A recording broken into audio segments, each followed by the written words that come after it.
Hello everyone, this is Priyanka. Welcome back to my YouTube channel Learning Classes with Priyanka. कैसे हैं दोस्तों आप सभी? आई होप फ्रेंड्स आप सभी अच्छे होंगे और अपनी अच्छे से तैयारियां भी कर रहे होंगे। फ्रेंड्स, आज के इस वीडियो में हम डिस्कस करेंगे कि आपको एमएड में कॉपी कैसे लिखनी है या एमएड में कितने पेजेस होते हैं, लास्ट मोमेंट पे आपको कैसे तैयारी करनी है।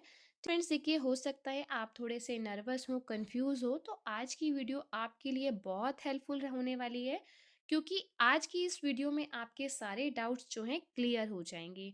तो वीडियो में एंड तक बने रहिएगा और अगर नए हैं तो चैनल को सब्सक्राइब कर लीजिएगा लर्निंग क्लासेस विद प्रियंका को।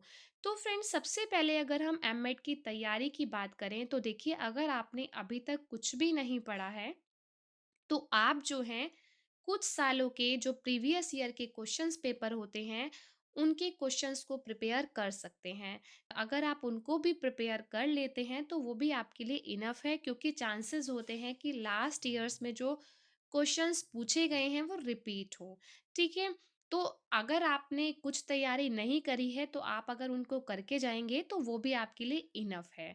ठीक है, अब कम टाइम में अच्छे नंबर कैसे ला सकते हैं या आपको कॉपी में कैसे लिखना है, 16 मार्क्स का आपको आंसर कितने पेजेस में लिखना है, तो आज हम इस वीडियो में सभी कुछ डिस्कस करेंगे। फ्रेंड्स देखिए, कॉपी में लिखना हमारे लिए मोस्ट इम्पॉर्टेंट थिंग है, क्योंकि बहुत सारे स्टूडेंट ऐसे होते हैं जिनको हर क्वेश्चंस के आंसर पता होते हैं। उनको होता है कि उनके अच्छे मार्क्स आएंगे, पर समटाइम्स क्या होता है कि वो अच्छे मार्क्स स्कोर नहीं कर पाते, क्योंकि हमारी प्रेजेंटेशन बहुत मैटर करती है कि हमने अपने आंसर को कॉपी में कैसे प्रेजेंट किया है। अब अगर आप किसी भी आंसर को पूरे पूरे पैराग्राफ्स में लिख कर आओगे तो एग्जामिनर कभी भी पूरे पैराग्राफ्स को नहीं पढ़ते हैं। ठीक है, वो हमेशा जो है हेडिंग्स लिखी हों, फ्लो चार्ट बने हों या अंडरलाइन किया गया हो, प्रॉपर हर आंसर को हाईलाइट किया गया हो, तो आपकी कॉपी जो है लिखी हुई अच्छी लगती है, एग्जामिनर भी इम्प्रेस होता है और कॉपी का इम्प्रेशन बढ़ता है। ठीक है, तो आज हम यही देखेंगे कि आपको कैसे लिखना है कॉपी में। ठीक है, पहला है total page in copy. 28 pages की आपकी कॉपी होती है। पहले ये 32 था, पर अब 28 पेजेस की कॉपी आपको मिलती है। ठीक है, जिसमें आपको 3 लॉन्ग क्वेश्चन, जो फर्स्ट जो मतलब एक होता है वो 16 मार्क्स का होता है, शॉर्ट क्वेश्चन 2 करने होते हैं जो एक 8 मार्क्स का होता है, और 4 वेरी शॉर्ट करने होते हैं जो एक आपका 4 मार्क्स का होता है। ठीक है, तो आपको 28 पेजेस में ही लिखना होता है। तो आप किस तरीके से लिखेंगे वही हम इस वीडियो में देखेंगे।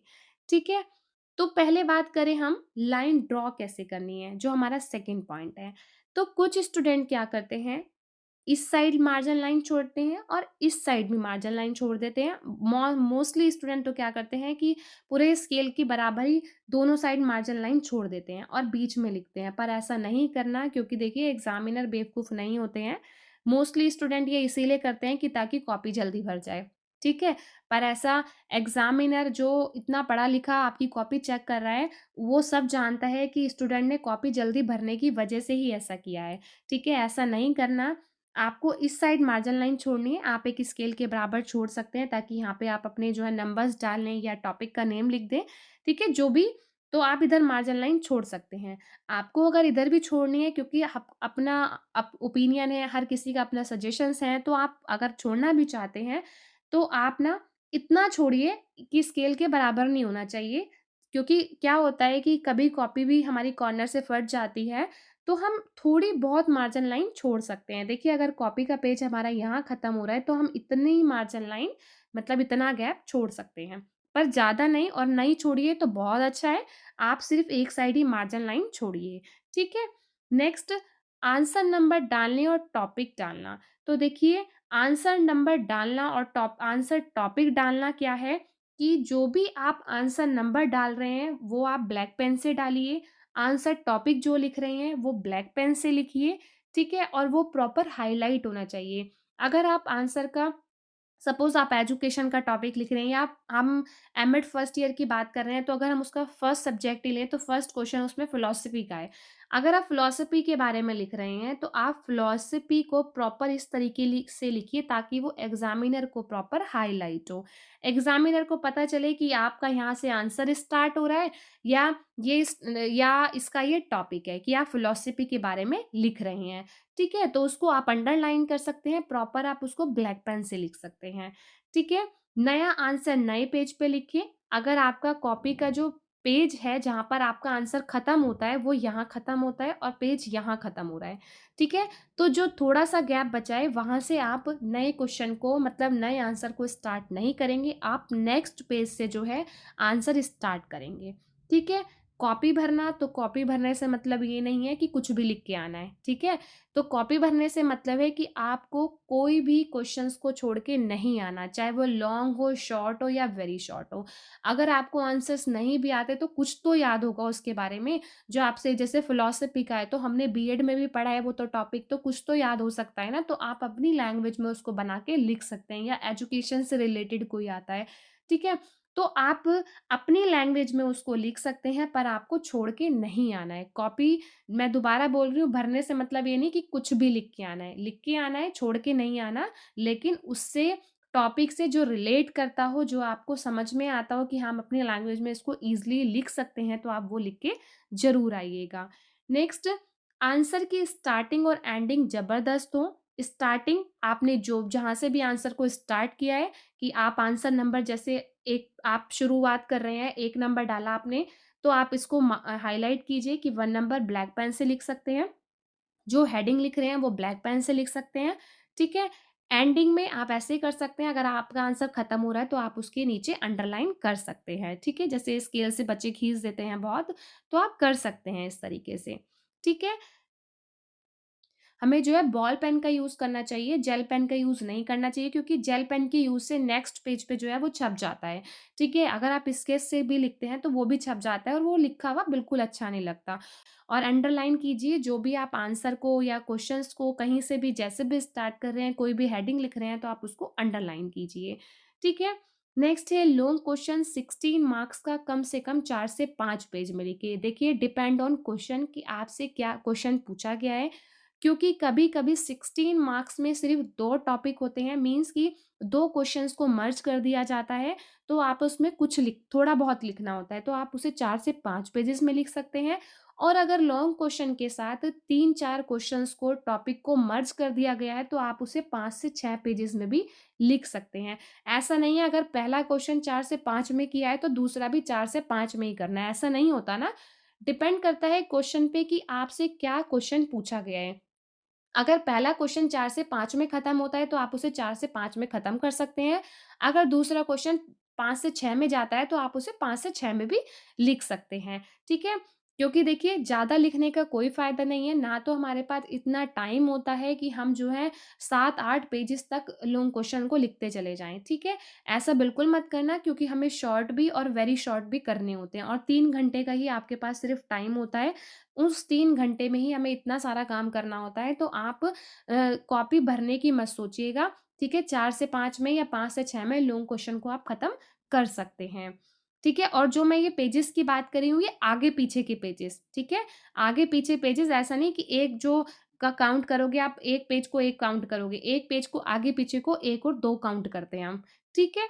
नेक्स्ट शॉर्ट क्वेश्चन 2 से 3 पेज में लिखें, जो शॉर्ट होते हैं वो 2 से 3 पेज में जो 8 मार्क्स का आता है आपका, वो 2 से 3 पेज में आप खत्म कर सकते हो और जो वेरी शॉर्ट होता है, जो आपके 4 मार्क्स का होता है, वो आप 1 से डेढ़ पेज में लिख सकते हो, ठीक है? वेरी शॉर्ट को 1 से डेढ़ पेज में लिखोगे तो इनफ है और शॉर्ट क्वेश्चन थे 2 से 3 पेजेज़ में, वही कि क्या क्वेश्चन आपसे पूछा गया है, ठीक है? वो ज़्यादा इम्पोर्टेंट है कि आपसे क्या क्वेश्चन पूछा जा रहा है।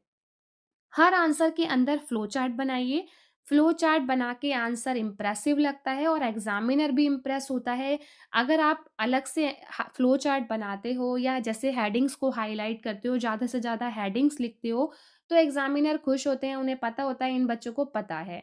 ठीक है? जैसे कि मैं आपको अपनी हर वीडियो में भी बोलती हूँ कि एग्ज़ामिनर्स कभी भी पूरे-पूरे पैराग्राफ्स को नहीं पढ़ते हैं। ठीक है? वो क्या पढ़ते हैं, वो ज़्यादातर हेडिंग्स हो गई या आपके फ्लो चार्ट देख लिए उन्होंने, ठीक है? अगर आप जैसे हेडिंग लिख रहे हो, तो आप उस हेडिंग को लिखने के बाद उसको हाइलाइट, जैसे आपने कोई भी हेडिंग लिखी, सपोज़ आपने एजुकेशन लिखा, एजुकेशन के एम्स लिखे, ठीक है? इसको आपने हाइलाइट कर दिया, ठीक है? एम्स का फ्लो चार्ट बना सकते हो। ठीक है, एम्स के आप फ्लो चार्ट बनाने के बाद आप उसको जो है एक-एक हेडिंग्स को आप थोड़ा-थोड़ा कंटेंट के साथ डिफाइन कर सकते हो। देखिए मैं आपको दिखाती हूँ, जैसे आपकी फिलॉसफी जो एम.एड फर्स्ट ईयर का सब्जेक्ट है, उसमें सोर्स ऑफ नॉलेज का जो है 2-3 बार क्वेश्चन्स पूछा गया है प्रीवियस ईयर में। तो सोर्स ऑफ नॉलेज जो है आप इस तरीके से हाइलाइट कर सकते हो कि ये सोर्सेस ऑफ नॉलेज है। ऐसे डायग्राम बना दिया, ठीक है? या आप इस तरीके से डायग्राम बना सकते हो कि आपने सेंटर में सोर्स ऑफ नॉलेज लिख दिया, उसके बाद उसके ये पॉइंट्स लिख दिए, इनके स्टेप्स लिख दिए, जो भी सोर्स ऑफ नॉलेज है, ठीक है? उनके जो भी पॉइंट्स हैं, आप इनको जो है उसके बाद डिफाइन कर सकते हैं। तो डिफाइन करने में आप क्या करोगे, 2-3 लाइन्स लिख दोगे तो भी इनफ है, ठीक है? डिपेंड ऑन योर टाइम कि आपके पास जो है एक आंसर को लिखने का कितना टाइम है। क्योंकि हर स्टूडेंट का अपना-अपना होता है, कोई स्टूडेंट किसी आंसर को लिखने में कितना टाइम लगाता है, वो उसके ऊपर डिपेंड करता है, ठीक है? जैसे टाइप्स ऑफ एजुकेशन है, तो टाइप्स ऑफ एजुकेशन को आप इस तरीके से हाइलाइट कर सकते हो, ऐसे फ्लो चार्ट बना सकते हो। तो हमेशा यही कोशिश करना कि आप जो है हर आंसर में फ्लो चार्ट बनाओ, ठीक है? फ्लो चार्ट बना हुआ भी अच्छा लगता है और उससे क्या होगा, आपके पेजेज़ भी जल्दी भर जाते हैं, क्योंकि टाइम अगर कम भी है आपके पास तो क्या होगा, फ्लो चार्ट अगर आपने बना दिया, तो आपका आधा पेज तो फ्लो चार्ट में ही खत्म हो गया, ठीक है? और लिखा हुआ भी अच्छा लग रहा है। एग्ज़ामिनर ने क्या पढ़ा, टाइप्स ऑफ एजुकेशन, अच्छा फॉर्मल एजुकेशन, इनफॉर्मल और नॉन फॉर्मल, अच्छा ये तो पता है बच्चे को। उसने कंटेंट इतने ध्यान ही नहीं दिया कि उसे तो पता चला कि हाँ, इसको नॉलेज है, ठीक है? तो फ्लो चार्ट डेफ़िनिटली बनाइएगा। आई होप आपको अच्छे से समझ में आया हो, आपके डाउट्स क्लियर ही हुए हो, ठीक है? अगर आपको वीडियो अच्छी लगी हो, हेल्पफुल लगी हो, तो आप चैनल को सब्सक्राइब कर लीजिएगा, वीडियो को लाइक, शेयर एंड कमेंट कर दीजिएगा। और अगर अभी भी आपको कोई डाउट्स है, तो आप मुझे कमेंट सेक्शन में कमेंट करके पूछ सकते हैं, क्योंकि फ्रेंड्स देखिए मैं आपके हर कमेंट का जो है रिप्लाई करती हूँ, मैं हमेशा कोशिश करती हूँ कि मैं आपके हर कमेंट का रिप्लाई करूँ, ठीक है? तो मिलते हैं अपनी नेक्स्ट वीडियो में और फ्रेंड्स देखिए पढ़ना ज़रूर है। अगर पढ़ेंगे नहीं तो इन टिप्स को कैसे आप फ़ॉलो करेंगे? ऐसा नहीं है हमें पढ़ना नहीं है, पढ़ने पे ज़रूर फ़ोकस कीजिएगा, ठीक है? अच्छे से पढ़ के जाइएगा, अच्छे से समझ के जाइएगा, कॉन्सेप्ट क्लियर होगा तो आप ईज़िली एग्ज़ाम्स में लिख सकते हैं। जैसे अगर आप लास्ट मोमेंट पे भी प्रिपरेशन कर रहे हैं तो आप हेडिंग्स लर्न कर लीजिए, ताकि जो है अगर आपको हेडिंग्स लर्न हो तो आप उसके अंदर का कंटेंट अपनी लैंग्वेज में लिख सकते हैं। ठीक है फ्रेंड्स?